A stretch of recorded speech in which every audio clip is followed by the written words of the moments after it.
Doctor صاحب ابھی تو میں نے چھکا مارے نہیں ہیں, میں ابھی بڑا کنٹرول کر کے بیٹھا ہوں, میں بھی ریکنسیلیشن چاہ رہا ہوں آج. سن تو لینا, میں جو بات کہنا چاہتا ہوں, آپ ایک کام کی بات ہو رہی تھی مجھے, میں آئی ٹاک ناؤ؟ جی میں سن رہا ہوں. جی میں جو گزارش کرنا چاہ رہا تھا وہ یہ تھا کہ یہ جتنی بھی گفتگو ہم کریں گے, یہ جتنا بھی ہم اپنا نقطہ نظر اس پہ زور دیں گے, اس کا نتیجہ پھر نکلے گا کہ اس کے ساتھ ہی کاشف عباسی خدا حافظ کہے گا اور کہے گا ملیں گے کل انشاءاللہ اسی طرح کے پروگرام میں. اس کا نتیجہ کیا ہوگا سوائے گفتگو کے کچھ نہیں. میں نے ایک ایجنڈا سر لاکھوں لوگ سن رہے ہیں بابر صاحب, ان کا نقطہ نظر بن رہا ہے, میں نہیں کہتا کہ بیکار ہے, نہیں میں یہ نہیں کہتا, آپ ایجوکیٹ کر رہے ہیں لوگوں کو.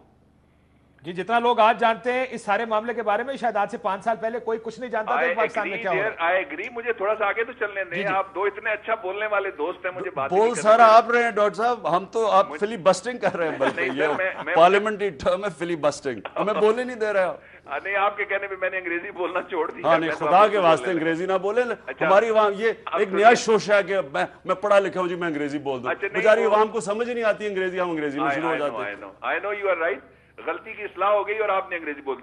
میں یہ کہہ رہا تھا کہ اس کے اوپر بیٹھ کے, اس میں کوئی شک نہیں ہے کہ ٹروتھ اینڈ ریکنسیلیشن ہونی چاہیے. میں صرف ایک چیز پہ آپ دونوں کی رائے مانگتا ہوں, مجھے یہ بتائیے کہ اب باقی لوگوں کے ٹرائل نہیں ہوئے, ان پہ الزامات نہیں لگے. Let us sit together and that includes all, accountability ہونی ہے ٹورڈس آل.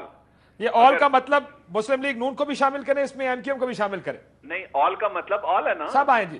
آل کا مطلب آل ہے. اگر آپ مجھے موقع دیں ڈاکٹر آل انکلوڈس ایوری باڈی. میں عمران خان صاحب سے پوچھوں, عمران خان صاحب کیا آل کا جو انہوں نے ذکر کیا, پہلے آپ جب شور مچاتے تھے کرپشن کا تو کہتے تھے آصف بینظیر بھٹو بھی کرپٹ ہے اور نواز شریف بھی کرپٹ ہے, اب آپ کا کرپشن کا فوکس صرف ایک طرف چلا گیا. میں تو صرف آصف زرداری پہ کرپشن کا فوکس, میں اس لیے اس کے اوپر بات کر رہا ہوں کیونکہ یہ آج کا ایشو ہے, اب کا ایشو ہے. میں اصل میں کرپشن کی اس لیے بات کرتا ہوں کہ آج یہ آپ کو پتا ہے کاشف, یہ آج سے 45 سال پہلے دنیا میں سب سے تیزی سے ماڈل تھا, دنیا میں سب سے تیزی سے ترقی کر رہا تھا پاکستان کی یونیورسٹیز انٹرنیشنل لیول کی, ہماری انجینئرز انٹرنیشنل لیول کے. یہ ملک کے پی آئی اے نمبر 2 ایئر لائن جو آج 140 ارب روپے کا نقصان کر رہی ہے, یہ پاکستان دنیا دیکھتی تھی. یہ ساؤتھ کوریا, یہ واقعی سچ ہے کہ وہ ہمارے ماڈل دیکھتے تھے. آج ہمارا جو حال ہے وہ سب سے بڑی اس کی وجہ کیا ہے, جو ساری تیسری ہے, نائجیریا تیل کے ذخیرے پہ بیٹھا ہوا ہے, آج وہاں بھی ہماری جتنی غربت ہے جتنی آج پاکستان میں.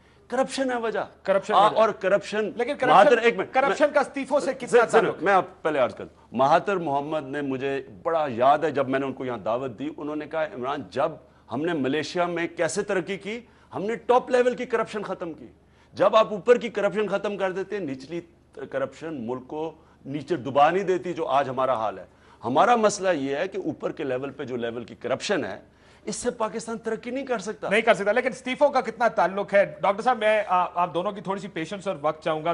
تھوڑی دیر پہلے میں نے اعتزاز احسن صاحب سے بات کی, وہ جب وزراء کی بات آتی ہے تو کہتے ہیں اخلاق کی تقاضا یہ ہے کہ استعفے دے دیں, جب صدر کی بات آتی ہے تو وہ کہتے ہیں جی آئین کہتا ہے کہ ان کو استعفے کی ضرورت نہیں ہے. میں تھوڑی دیر اگر 3 منٹ کا وقت دے دیں, 4 منٹ کی گفتگو ہے اعتزاز صاحب سے اسی معاملے پر, وہ سنا لوں پہلے, اس کے بعد پھر میں آپ سے پوچھوں گا کہ خواجہ آصف صاحب نے بھی کہا کہ استعفیٰ دے دینا چاہیے صدر پاکستان کو. عمران خان صاحب آپ سے بھی پوچھوں گا کہ استعفیٰ کن کن کو دینا چاہیے, کیا اس طرح کے معاملات پر استعفے دیے جاتے ہیں یا نہیں. میں ذرا اعتزاز صاحب کی بات سن لیں, اس کے بعد پھر ہم چلتے ہیں ان دونوں کا نقطہ نظر جانیں گے استعفوں کے اوپر.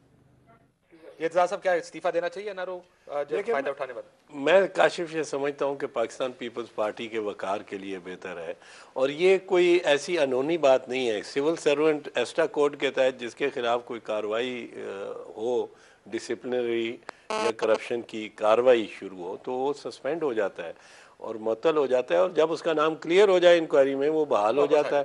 تو یہ میں نہیں کہتا ہوں کہ یہ پارلیمنٹری پوزیشن سے استعفیٰ دیں. کوئی ایم این اے, سینیٹر, ایم پی اے کی سیٹ سے استعفیٰ نہیں, سرکاری عہدہ جو ہے. صدر صاحب کو بھی چھوڑ جانا چاہیے پھر؟ صدر صاحب کی حیثیت یہ ہے کہ ان پہ کوئی انکوائری کوئی ہو نہیں سکتی. اصل کورٹ نے اتنے بڑے بڑے اکاؤنٹ نکالے ہیں سوئس کورٹ کے, یہ کس کھاتے میں جائیں گے؟ پر صدر صاحب کو استثناء ہے. یہ آپ اخلاقیات کی بات کر رہے تھے نا؟ نہیں, اخلاقیات کی بات اور بات ہے, بالکل آپ نے بجا کہا ہے.